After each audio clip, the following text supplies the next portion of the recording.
নমস্কার, এএনএম নিউজে আপনাদের স্বাগত।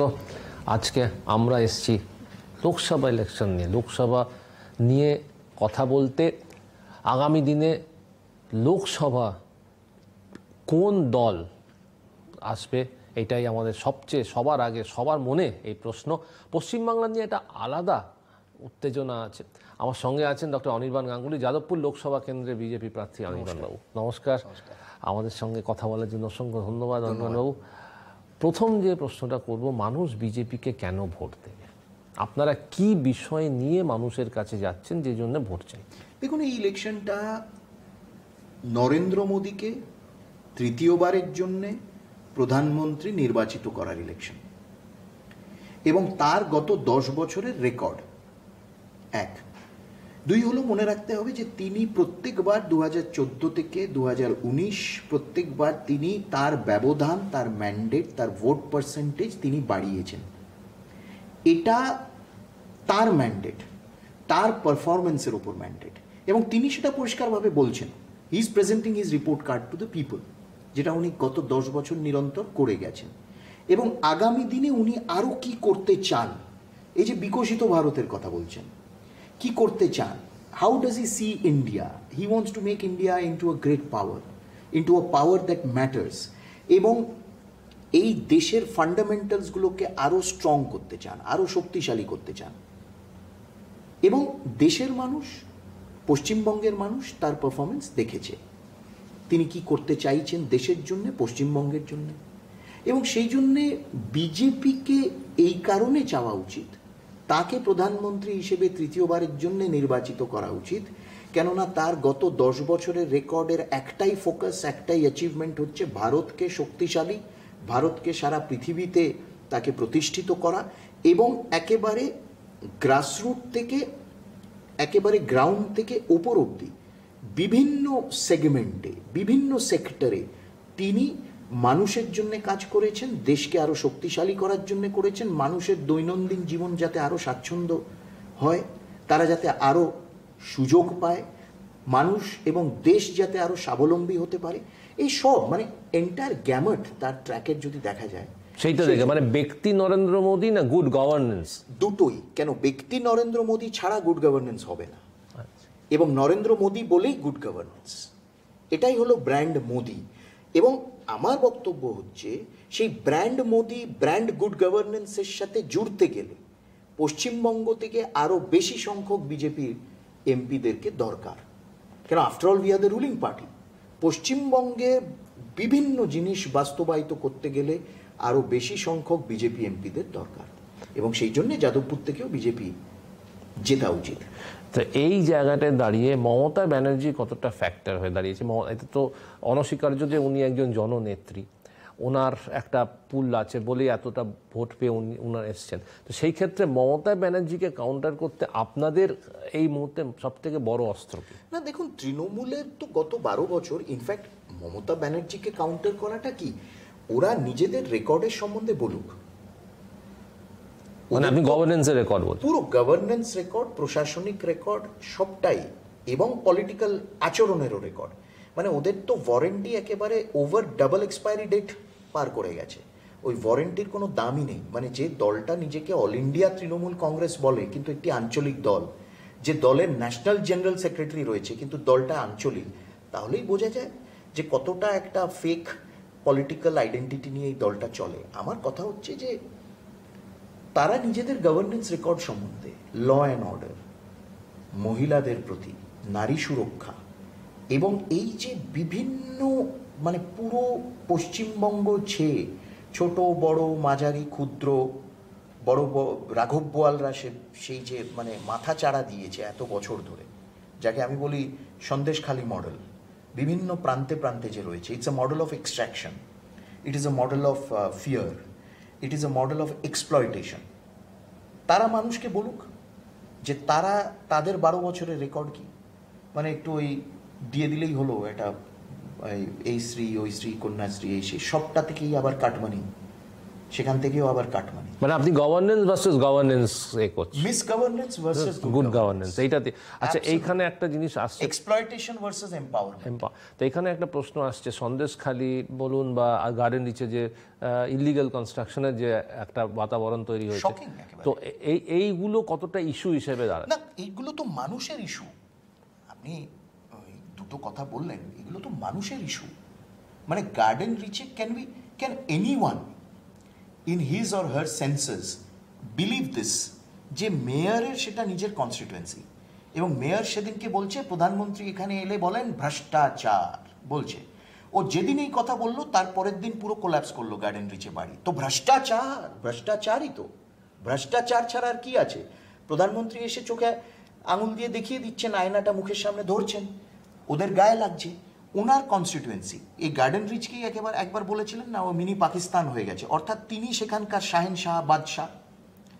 তার নাকের ডগায় এই জিনিস হচ্ছেন, তিনি জানতেন না এনওসিগুলো কে দিচ্ছে, সেখানে পারমিশন কে দিচ্ছে, পুরোটা।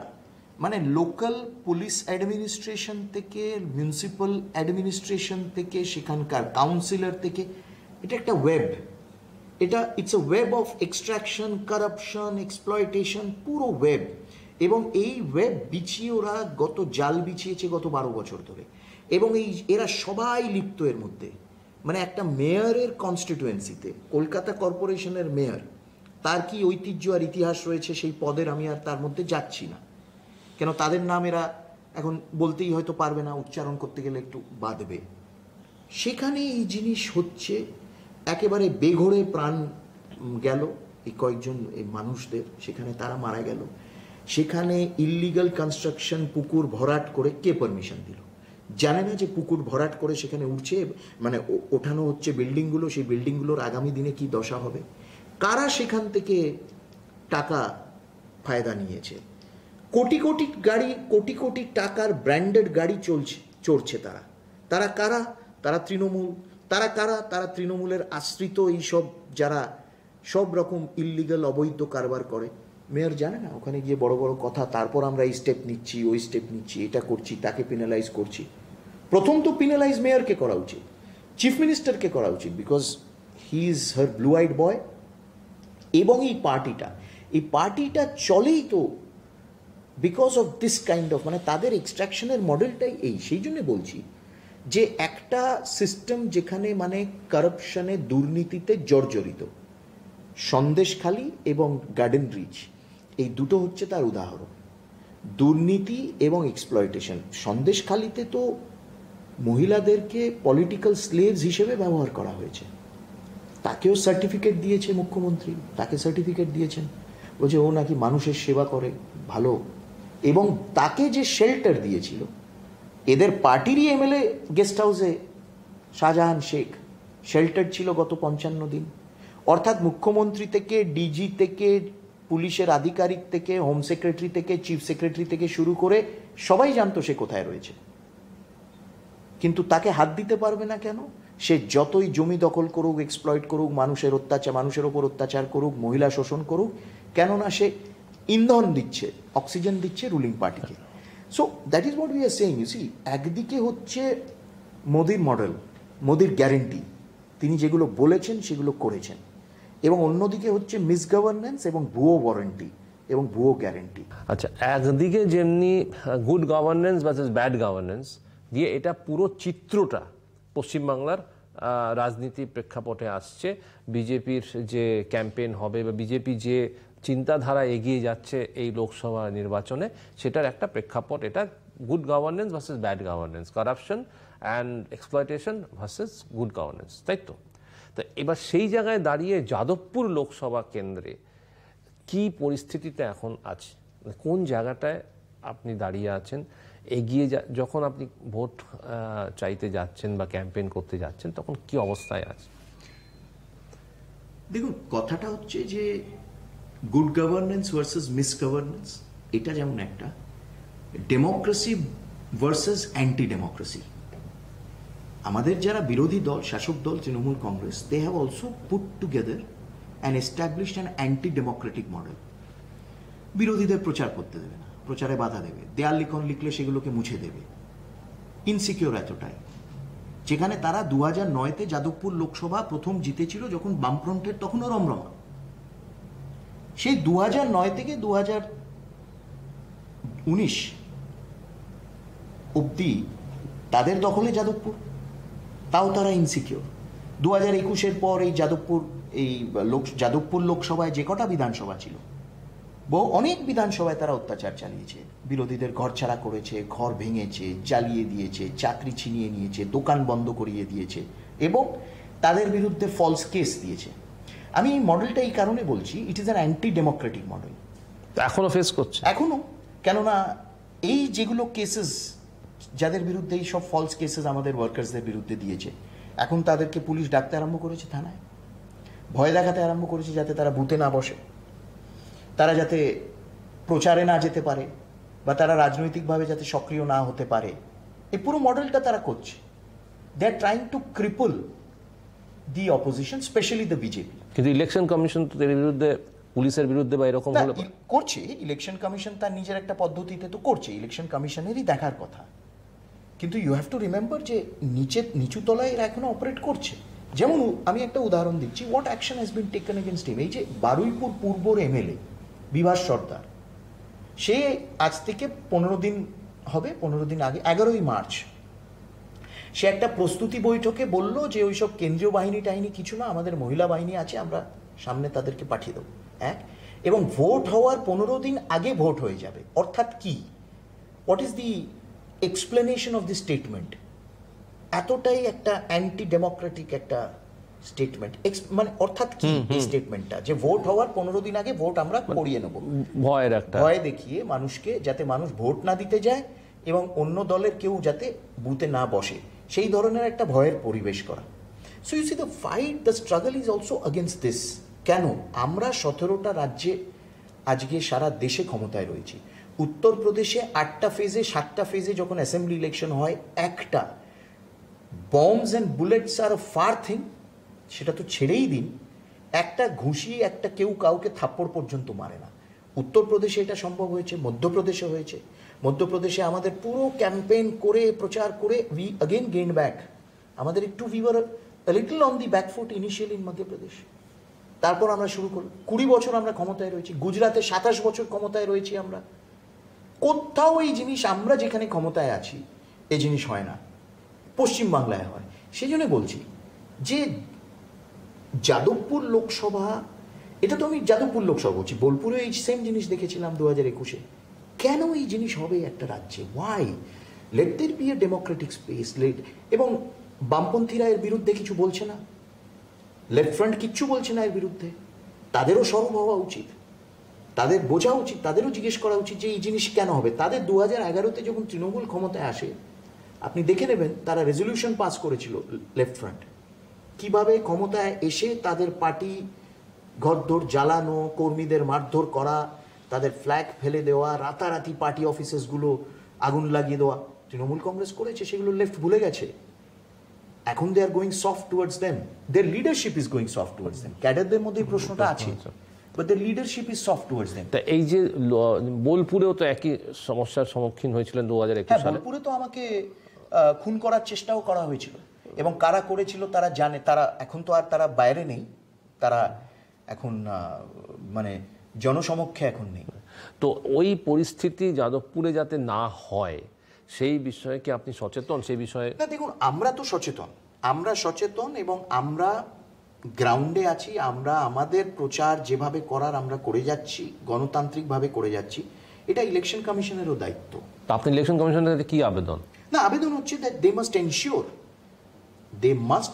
মানে এই আমি জানি না, মানে এত পড়াশোনা জানা আর্টিকুলেট ভদ্রলোক বললেন না, সুপ্রিম কোর্টের তত্ত্বাবধানে, ডেরিক ওব্রায়ান বললেন সুপ্রিম কোর্টের তত্ত্বাবধানে ইলেকশন করা উচিত। আমি তো বলবো পশ্চিমবঙ্গে আর্টিকেল 356 দিয়ে প্রেসিডেন্টস রুলে ইলেকশন করা উচিত। উনি যদি এক ধাপ বলছেন, মানে এর কোনো মাথামুন্ডু নেই যে ইলেকশন কমিশন, মানে ইলেকশন কমিশনের তত্ত্বাবধানে একটি কনস্টিটিউশন বডির আন্ডারে ইলেকশন হয়। হঠাৎ সে বসে বললো যে সুপ্রিম কোর্টের তত্ত্বাবধানে ইলেকশন হবে। আমরা তো একটা সংবিধান মানি, এই সংবিধানে বলা আছে ইলেকশন কমিশনের কি দায়িত্ব এবং ইলেকশন কমিশন কি পাওয়ার্স আছে। ইলেকশন এই দেশে গত 75 বছর ধরে যবে থেকে সাধারণ নির্বাচন 51-52 থেকে শুরু হলো, ইলেকশন কমিশন অফ ইন্ডিয়া করাচ্ছে। হঠাৎ করে সে বলে উঠলো যে সুপ্রিম কোর্টের তত্ত্বাবধানে করতে হবে। তাহলে সুপ্রিম কোর্ট কেন? এক ধাপ আরো এগিয়ে যাই আমরা, সারা দেশে ইলেকশন কমিশন করাক, ইলেকশন পশ্চিমবঙ্গে প্রেসিডেন্টস রুলের আন্ডারে ইলেকশন হোক। এই কথাটা বলি তাহলে আমরা, মানে there has to be some, so election commission also must ensure। এবং মানুষের যেটা বোঝা উচিত, কেন বিজেপিকে দরকার পশ্চিমবঙ্গে, মানুষ যদি দেখে বিজেপিকে এই কারণে দরকার, আমি যদি অন্য সব কিছু ছেড়ে দিচ্ছি, এক হলো good governance, rule of law, যেটা উত্তরপ্রদেশে হয়েছে গত 5 বছরে যোগী শাসনের আন্ডারে, regardless of who you are, follow the law and the law is equally applicable to everyone. এক। দ্বিতীয় হলো গণতান্ত্রিক পরিবেশকে ফিরিয়ে আনা। এই জন্যই বিজেপিকে দরকার পশ্চিমবঙ্গে, এই জন্য বিজেপিকে লোকসভাতে প্রত্যেকটা আসনে, যাদবপুরেও বিশেষ করে দরকার। গণতান্ত্রিক পরিবেশ, মানুষ যাকে মানে ইচ্ছে সমর্থন করুক, তাতে কোনো অসুবিধা নেই, কিন্তু গণতান্ত্রিক পরিবেশে ইলেকশনটা ফ্রি অ্যান্ড ফেয়ার পোলস হওয়া দরকার। It is the election commission must ensure that, absolutely ensure that. ECI সেটা এনশিওর করা উচিত।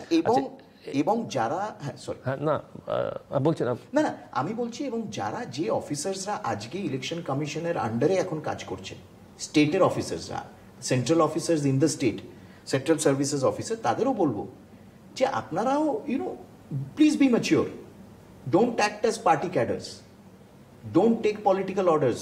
আগামী 2.5 মাস আপনারাও নিজের কাজটা নিজে নিরপেক্ষভাবে করুন। কেন আগামী দিনে, today you are working with a certain administration, in future you will have to work with another administration। নিরপেক্ষতা সবথেকে বড় ব্যাপার, কেন আপনাদের রেকর্ডও তো থাকবে না। এবার কটা সিট পাবেন বলে আপনারা আশা করছেন 42টার মধ্যে? না না, আমাদের তো একেবারে 35 seats, we are targeting 35 seats. Target করছেন 35 পাবেন?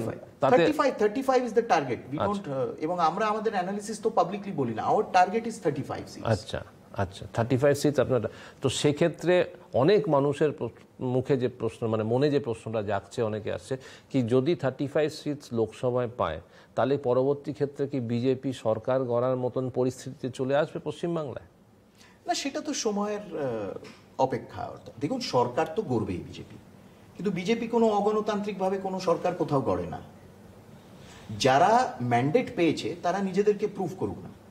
তারা পশ্চিমবঙ্গে যারা 2021-এ জিতেছে, তারা পঞ্চায়েতে আর্ম টুইস্টিং করেছে, এখন আবার তারা অর্থাৎ দে আর আনশিওর অফ দেয়ার ম্যান্ডেট। এবং বিজেপি যদি 35টা আসন পশ্চিমবঙ্গে পায়, মানুষ জবাব দেবে। মানুষ আগামী দিনে কি চায়, মানুষই সেটা দেখিয়ে দেবে। মানে আপনারা কিছু আগ বাড়িয়ে কিছু করবেন না এই মুহূর্তে? না, এইগুলো তো you see, these are all situations আমরা কোনোদিনই করি না, কোনোদিনই করি না। আমি একটা উদাহরণ আপনাকে দিচ্ছি। ত্রিপুরাতে যে ত্রিপুরামথা, তারা আমাদের সাথে আসতে চাইছে, অর্থাৎ ত্রিপুরাতে কোনো অপোজিশন নেই, দে ওয়ান্ট টু জয়েন। কেন? তাদের মনে হচ্ছে Narendra Modi is a credible leader, এবং আমরা যদি তার সাথে জুড়ে যাই, তাহলে আমরা যে দাবি দাওয়াগুলো আনছি ত্রিপুরার জনজাতি মানুষদের জন্য, সেগুলো আমরা পূর্ণ করতে পারবো। Same is the case in other states also. লোকে ব্র্যান্ড মোদি এতটাই বিশ্বাসযোগ্যতা, ব্র্যান্ড মোদির এতটাই, তার গ্যারেন্টির ভ্যালু এতটাই, যে মানুষ সেটা বিশ্বাস করছে, এবং অন্যান্য দলও চাইছে ব্র্যান্ড মোদির সাথে জুড়ে যেতে। এটা আমাদের মনে রাখতে হবে। ত্রিপুরাতে, এখানে ধরুন তৃণমূল কংগ্রেস দেয়াল লিখন মুছে দিচ্ছে, আমাদের ক্যাডারদের ভয় দেখানোর চেষ্টা করছে। ত্রিপুরাতে তারা, এই গত বছর যে ইলেকশন হলো, ত্রিপুরার কি হয়, ইলেকশন প্রচারের সময় রাস্তায়, ওদের একটা প্রথা রয়েছে, রাস্তায় ফ্ল্যাগ পোতা থাকে। আমরা ক্ষমতায় ছিলাম ত্রিপুরায় 5 বছর, এখন আবার ক্ষমতায় এসেছি। প্রচারের সময়, প্রচারের আগে, প্রচারের পরে একটা তৃণমূল কংগ্রেসের ফ্ল্যাগ কিন্তু আপনি রাস্তায় পড়ে থাকতে দেখবেন না। আমি ত্রিপুরা চষে বেরিয়েছিলাম ইলেকশনের সময়, নট এ সিঙ্গেল ফ্ল্যাগ। আমরা সরকারে ছিলাম সেখানে 5 বছর, বাম দুর্গ ধসে ভেঙে দিয়ে আমরা সেখানে সরকারে এসেছিলাম। করতেই পারতাম, আমরা অনেক কিছু করতে পারতাম ত্রিপুরাতে, কিন্তু করিনি। তিনি রোড শো করলেন, আমি যেখানে ছিলাম তার সামনে দিয়ে গেল রোড শো, কোনো বাধা কিচ্ছু হয়নি, ভালো করে রোড শো করেছেন। নোটার থেকে কম ভোট এসছে সেটা অন্য কথা, লেস দেন নোটা পেয়েছে ত্রিপুরাতে, কিন্তু রোড শো করেছে, ড্রোন টোন দিয়ে এমন ভাবে রোড শো করলো, মনে হবে যে সারা ত্রিপুরার মানুষ সেদিনকে আগরতলায় হাজির হয়েছে, পেছনে খালি ছিল। করেছে, ঠিক আছে, nobody disturb them, we could have done it, But we did not do it. তো এই মুহূর্তে আপনি যে জিনিসটা চাইছেন বা যে জিনিসটার প্রতি জোর দিচ্ছেন, এমফেসিস করছেন, what you laying emphasis on, সেটা হচ্ছে নিরপেক্ষ election, free and fair polls all over the state as well as in Jadavpur. Absolutely এটা মানুষ চাইছে। এটা শুধু আমরা বিজেপি বলে বলছি না, শয়ে শয়ে মানুষ আমাকে বলছে যে আমরা দিতে চাই, ভোট ভোট দিতে চাই। অসংখ্য ধন্যবাদ আমাদের সঙ্গে কথা বলার জন্য। নমস্কার। নিরপেক্ষ ভোট এবং নিজের ভোট যাতে নিজে দিতে পারেন, এইটার উপরই জোর দিচ্ছেন যাদবপুর লোকসভা কেন্দ্রের বিজেপি প্রার্থী ডক্টর অনির্বাণ গাঙ্গুলি। আপনারা দেখতে থাকুন এএনএম নিউজ। নমস্কার, এবং আগামী দিনে আবারও আমরা এরকম আরও একজন ব্যক্তিত্বকে নিয়ে বসবো, আলোচনা করব, চর্চা করব। নমস্কার।